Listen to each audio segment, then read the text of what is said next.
ঘন অন্ধকার জঙ্গলের গভীরে এক ভয়ঙ্কর বাঘ বাস করত। তার গর্জনে পুরো বন কেঁপে উঠত, সবাই তাকে ভয় পেত। সব প্রাণী তাকে জঙ্গলের রাজা বলেই মানত, কিন্তু সে ছিল ভীষণ অহংকারী।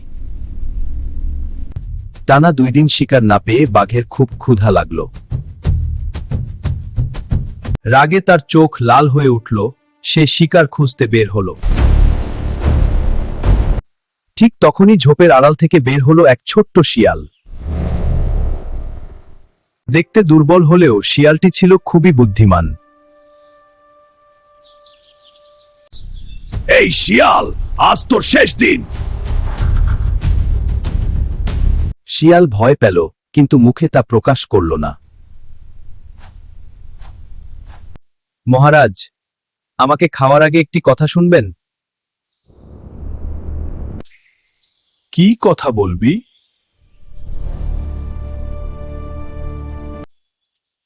আপনি কি জানেন না এই জঙ্গলের আসল রাজা আমি? তুই রাজা? সবাই তো আমাকে ভয় পায়। বিশ্বাস না হলে আমার সঙ্গে চলুন, দেখুন সবাই আমাকে দেখে কেমন পালায়। বাঘ কৌতূহলী হয়ে শিয়ালের পেছনে হাঁটতে লাগলো। জঙ্গলের হরিণ, খরগোশ, বানর দূর থেকে বাঘকে দেখে দৌড়ে পালাতে লাগলো। দেখলেন, সবাই আমাকে কত ভয় পায়।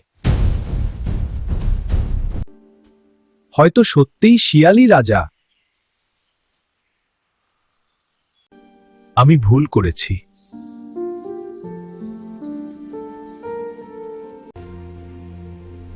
শক্তি নয়, বুদ্ধি আসল শক্তি।